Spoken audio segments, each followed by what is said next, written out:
Let me tell you a story. Back in the 1970s, there were two men, William Afton and Henry Smith. Not his actual last name, but shut up, we're doing a thing here. These men worked together to bring their dreams to reality. For Henry, that dream was to bring happiness and joy to the children with his genius knowledge of robotics. For William, it was to live forever. The two got along well at first. Together they created Fazbear's Family Diner and built their first animatronic, Fredbear. The company was a great success, and by the 80s it had been franchised out to Fazbear Entertainment. And it's around then that William went about his true goal.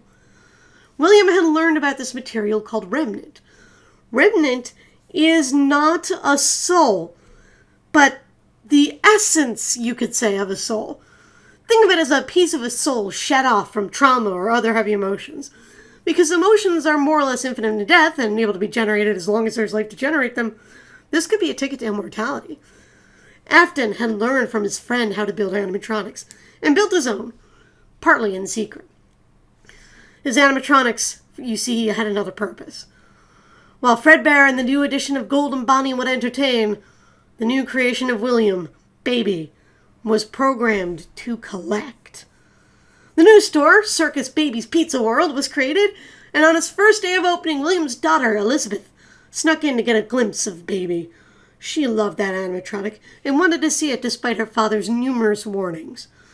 Fortunately, this meant that she was the first to be collected, or in this case, killed. Her soul seeped into Baby. A true tragedy that tore at the core of the Afton family. William quits his job and sells Fazbear Entertainment. His wife begins to get mad at him. Maybe she blames him for what happened. Maybe she thinks he's just knucking butts. Maybe she's disappointed in how sad he is over the loss of a daughter. It doesn't really matter. Soon the two are separated. Does she die? Does she leave him? No one can say. But she is eventually out of the Afton family's life. And in his grief, Afton builds Ballora.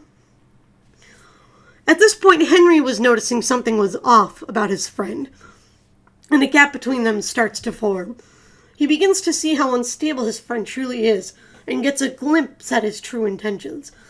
As he watches Afton and his wife break up, he slowly sees the man beneath become clear and also unravel. Afton also begins to get more paranoid. He has two other children, sons. Well, one of them is old enough to know to stay away from the animatronics and may just be old enough to not be entirely interested in them. His youngest is a different matter. He loves the Freddy characters, and he cares about them deeply. But he must stay away, if nothing else terrible is to happen. Afton begins monitoring his youngest with security Fredbears, locking him in his room and otherwise preventing him from doing anything that might get him hurt. Things, for a while, settle down. Then, one day, Providence, it would seem, intervenes. Afton goes by Fredbear Family Diner and finds his partner's daughter just out there in the middle of the rain. Imagine what must have been going through his mind at that moment. Here's the daughter of the man who, without even realizing it, is constantly showing you up. Here's the daughter of the man who has probably been needling you about how crazy you are, for it's probably been years.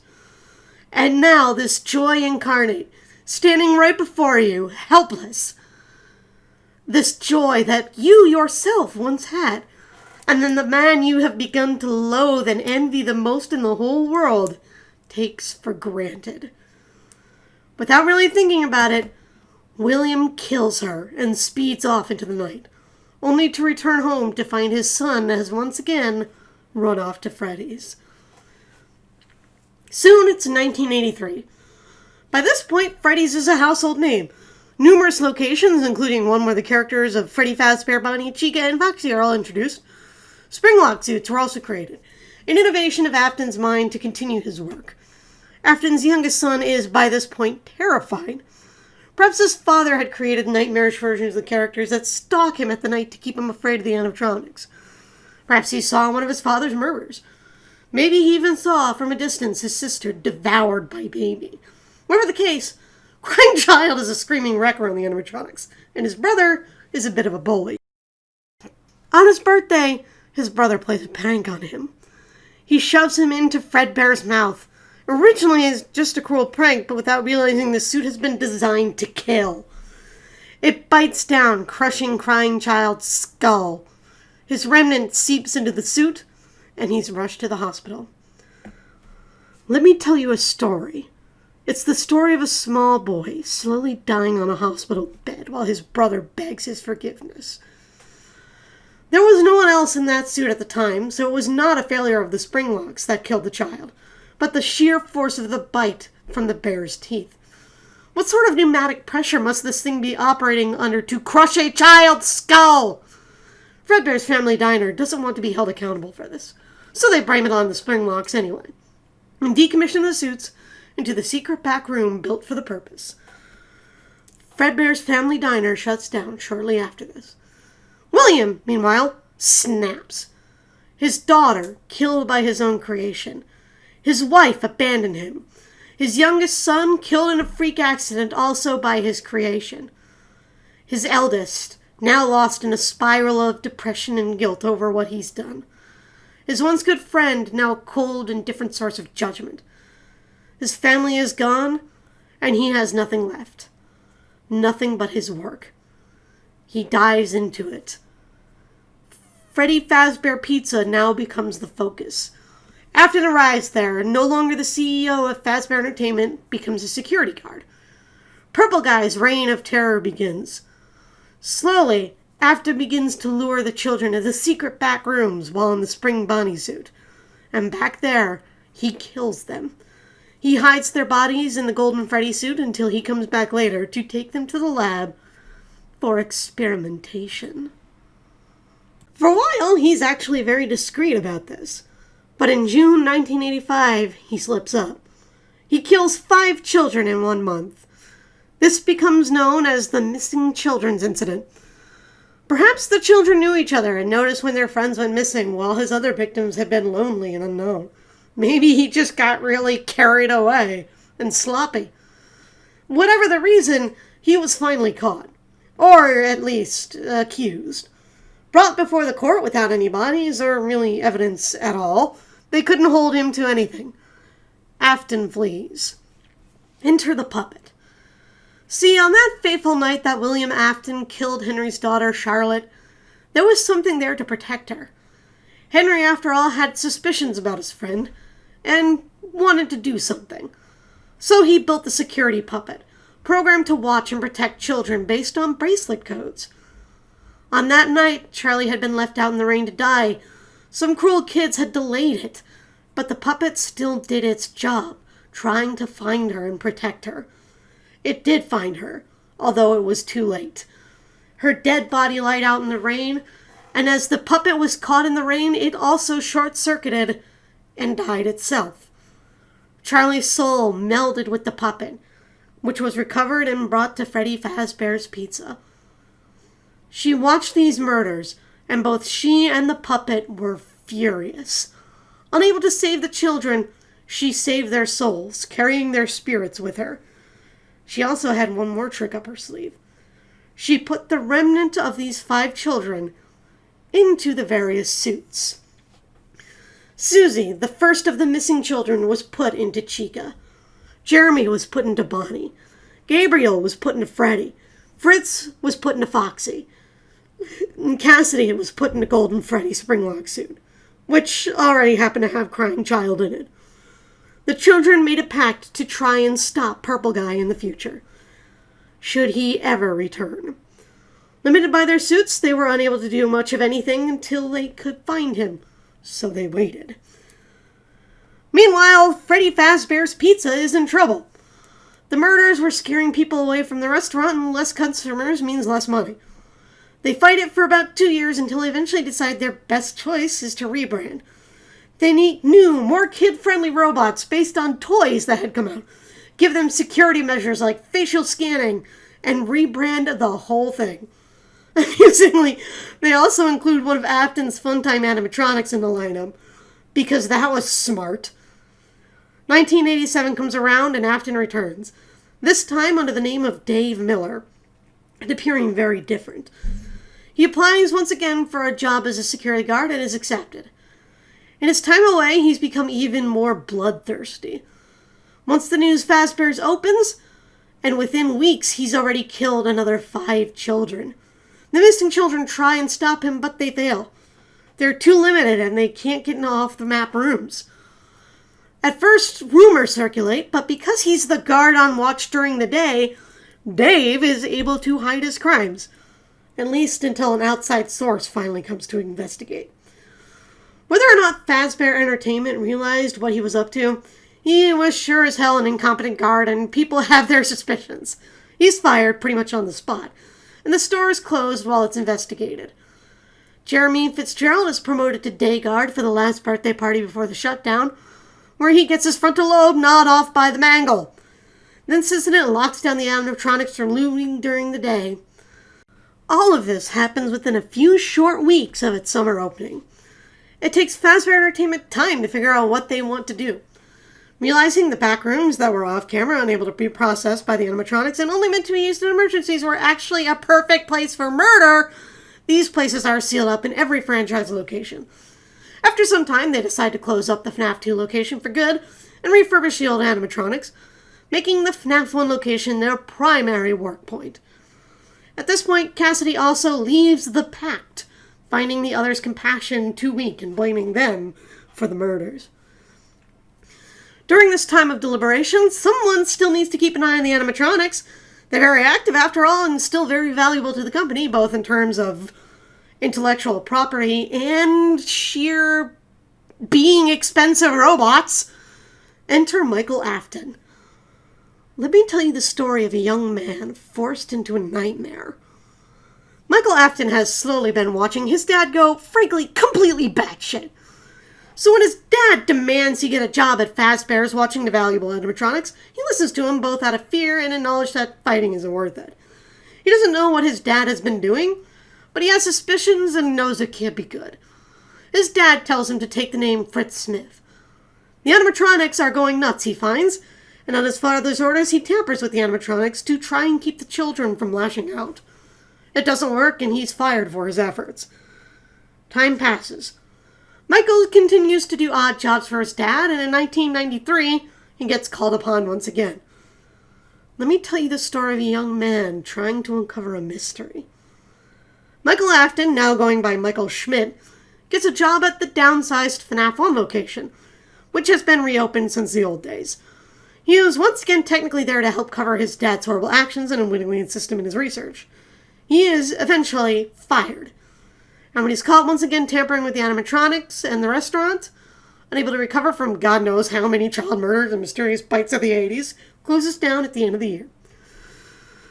With Fazbear Entertainment now out of business, William eventually seizes this opportunity to come out of hiding.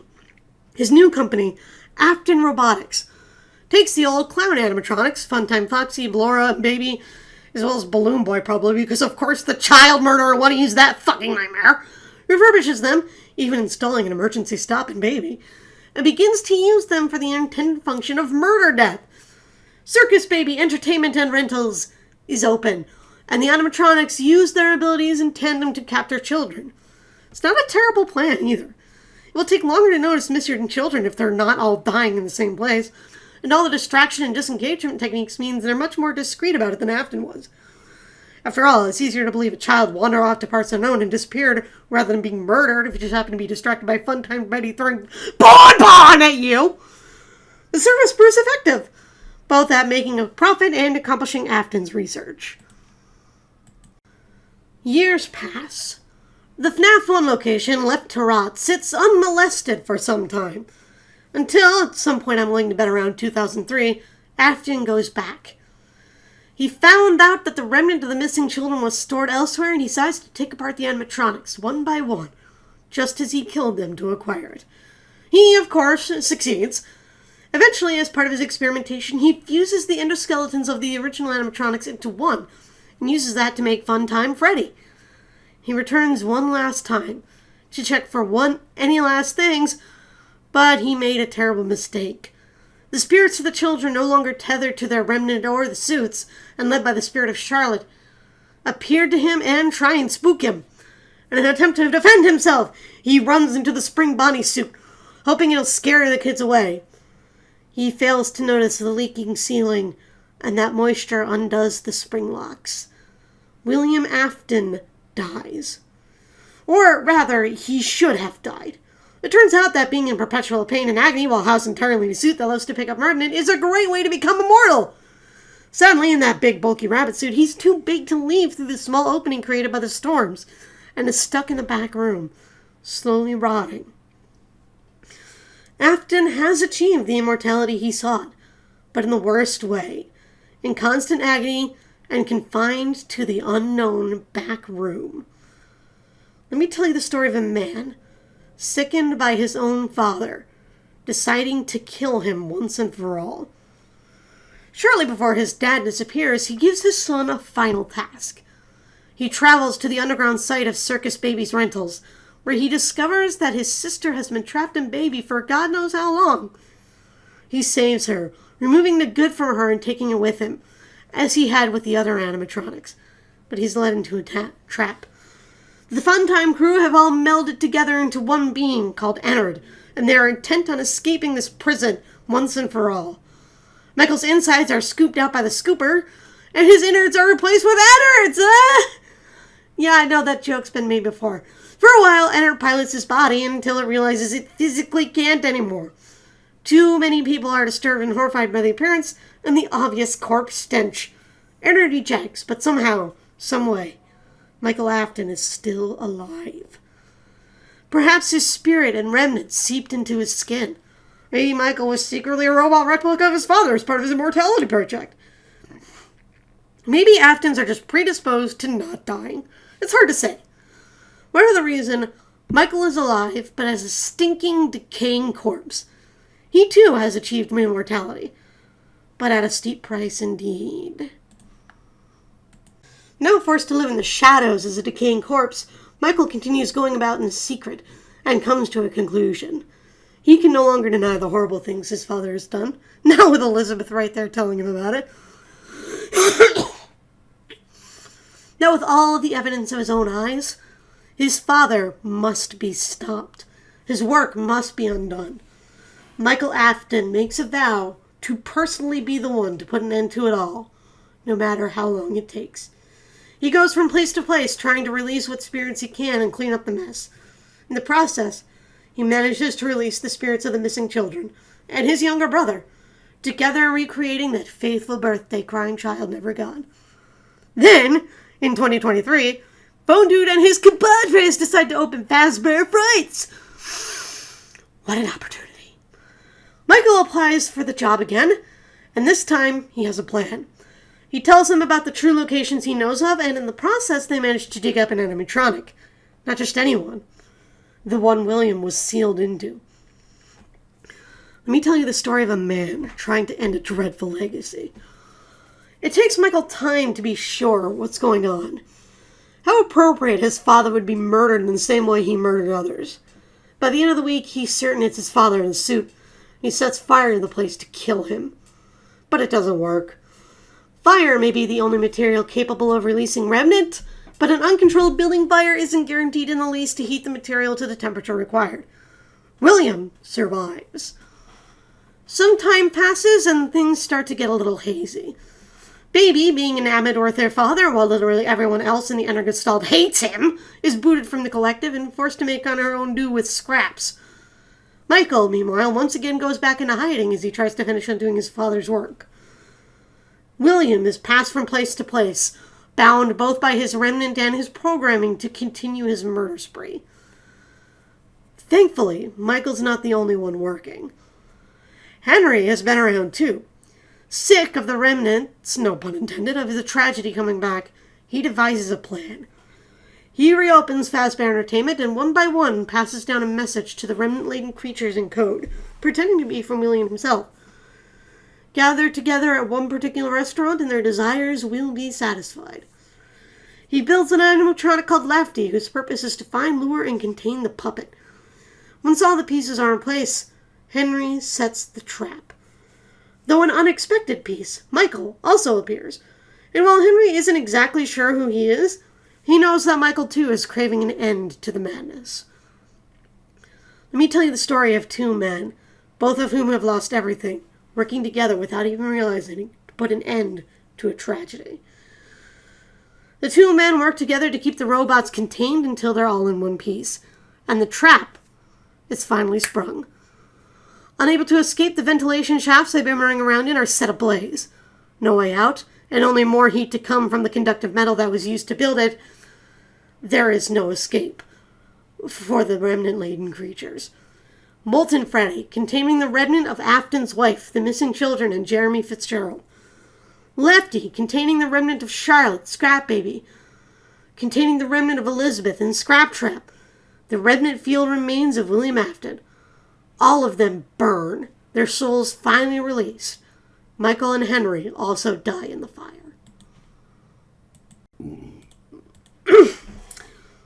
Let me tell you the story of a young child driven to madness.